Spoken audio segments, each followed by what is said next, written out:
Nem falou ainda. Tipo, por exemplo, ó.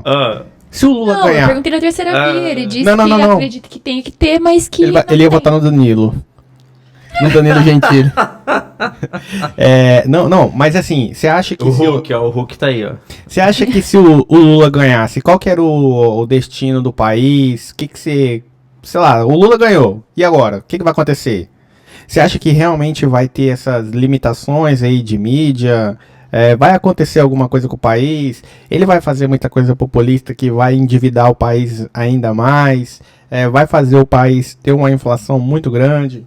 Qual que é a sua opinião sobre isso? Porque você faz parte da política, querendo ou não, né? Então você sabe mais ou menos assim do que eu tô falando. Arthur, o presidente ele não faz nada sozinho. Por isso que existe a Câmara e o Senado. As cúpulas, né? Tem aqui a Câmara e o Senado.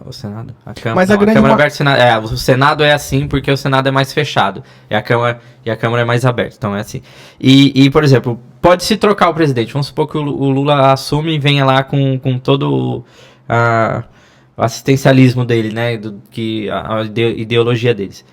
Mas aí, por isso que eu falo que é importante a gente saber em quem a gente tá votando, porque a Câmara Federal e o Senado Federal peso, né? Entra nas discussões. Hoje o Bolsonaro não consegue fazer tudo o que ele propôs na proposta de governo dele, porque os deputados e os senadores barram, seguram, e aí geram toda aquela polêmica. O governo tem o apoio da população e o legislativo fica tentando segurar porque eles sabem que isso vai ser estrondoso pro país, vai atrapalhar a economia, vai tudo. Então, assim, por isso que vira um pé de guerra, né? Sim. Então, se o Lula ganhar, vai melhorar, vai piorar? Meu Deus, só vivendo pra saber. Mas a gente tem também muita gente apoiando lá de lá também, né?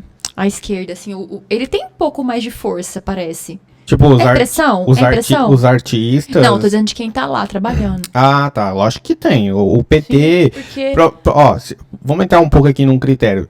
O PT passou praticamente 30 anos no governo. E a estrutura do PT financiou muita coisa fora do Brasil. Como Cuba, Venezuela, Haiti, Argentina. Tem muito dinheiro financiado pelo BNDES... que foi para, por exemplo, para Cuba, foi lá 200 bi de dólares para Cuba. Aí chegou lá no governo da Dilma, a Dilma perdoou. Então, Cuba já ficou restrita àquele país. Então, num dia, não estou falando que isso aconteça, mas num dia que o Lula precise, que agora no momento desse que ele está sem força, e ele precisa de dinheiro para o partido, Cuba pode apoiar o partido. Tipo, vou te apoiar, vou te emprestar tantos bi para você gerenciar aí o seu partido para sua volta. Mas o que eu falei é o seguinte: a Argentina, você falou o legislativo, o executivo e tal, enfim. A Argentina, o presidente entrou lá, há 5 anos atrás, o peso era 5-1. E ele, o que ele fez? A primeira coisa que ele fez foi taxar as grandes fortunas. E pronto, acabou. Ele fez um decreto. Quando ele fez isso, os milionários fez o quê? Vazou. Imagine, ele começou a taxar em torno de 70%. Então, você tem lá 1 milhão na sua conta. Vai te taxar em 700 mil reais. Você vai fazer o quê? Você não é burro. Você vai pegar o seu dinheiro e vai tirar fora do país. E isso aí gera o quê? Gera inflação, instabilidade, medo político de um futuro golpe para as dívidas externas que o país... você sabe o que é dívida externa, meu bem? Quer que eu explique? Não, pode seguir. Tá.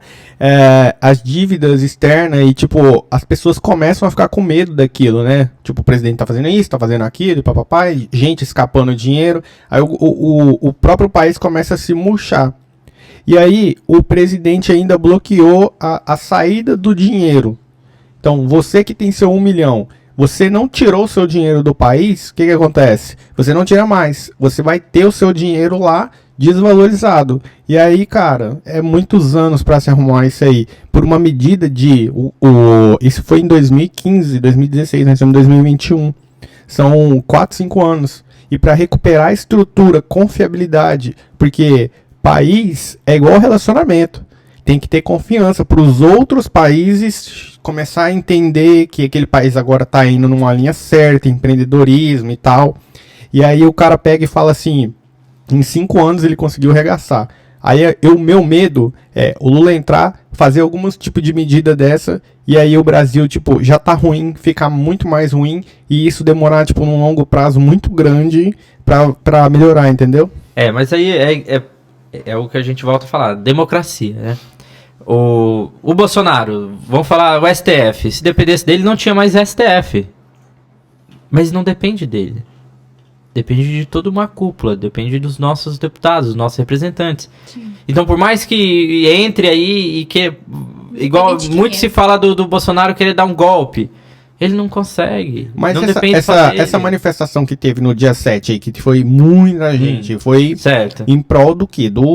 Não é muita gente, por exemplo, eu fui na manifestação aqui, que teve e tal, fui lá, dei uma volta, mas eu não fui por causa do Bolsonaro. Eu fui pelas injustiças que eu acho que o STF tá fazendo. O STF não tem obrigação de criar lei, de fazer, mandar prender aquilo, mandar soltar aquilo. O negócio dele é julgar e ser imparcial.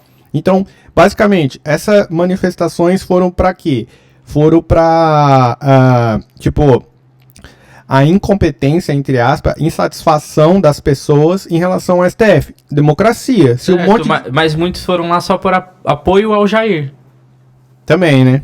A maioria. Então, assim, um presidente ele tem muito poder, mas o poder dele é delegado por outras pessoas. Sim. Precisa ser autorizado, né? É igual um assunto, o fundo eleitoral. O fundo eleitoral é uma proposta que tem que ser encaminhada pelo executivo.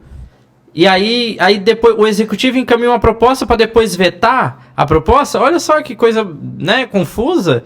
E aí vira toda aquela discussão com o legislativo lá e tal, para medir força, quem vai ter mais força, para depois ele veta, e aí depois o grupo mantém o veto, derruba o veto. Então, assim, um presidente, ele tem muitas funções, ele tem um poder muito grande, mas tudo tem que ser não é sozinho. Aprovado pela Câmara e pelo Senado. Sim, então a gente tem que saber votar mesmo.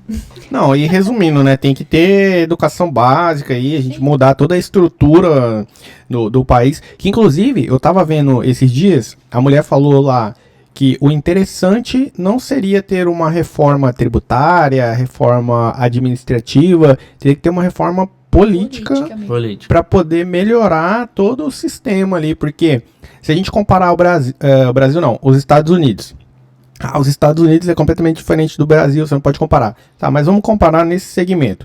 Lá, qual que é a autoridade máxima lá? A lei. O cara é o Senado, o cara é deputado, o cara é presidente. Isso aí, tipo, não tô falando que todo mundo é assim, né? Lógico que tem os casos à parte lá, mas a maioria não rompe a lei. Eles seguem tudo aquilo que a lei tá proposta. E a gente vai pegar a nossa lei aqui, tem vários furos. Lá, a emenda lá é 27 emendas. Você consegue ler. Aqui, cara, você não sabe quantas emendas que tem mais emendas, que tem mais emendas e mais emendas. Então, tipo, uma reforma política ajudaria muito. E uma reforma tributária séria, né? Igual, tipo, o Paulo Guedes aí, que se diz um cara liberal, que entrou na economia como um cara liberal, vai sair aí como o cara mais populista que afundou o Brasil. Pelas suas palavras, suas medidas aí que ele fez. Eu penso que tem que ter uma reforma política sim, mas eu fico preocupado porque a reforma política vai ser feita pelos políticos. Sim. É isso aí. Entendeu? Então, assim, eu acho que... Eu não sei como seria isso, porque os políticos representam a população, né? Deveriam, mas a maioria deles vão fazer o quê? Uma reforma que vai beneficiar eles mesmos, para que eles possam ficar lá no poder, e etc, etc. Sim, virou carreira, né? Fazer carreira. É difícil, cara. Então, é igual você falou, cultura, educação, e isso aí é no longo prazo, não tem muito o que fazer.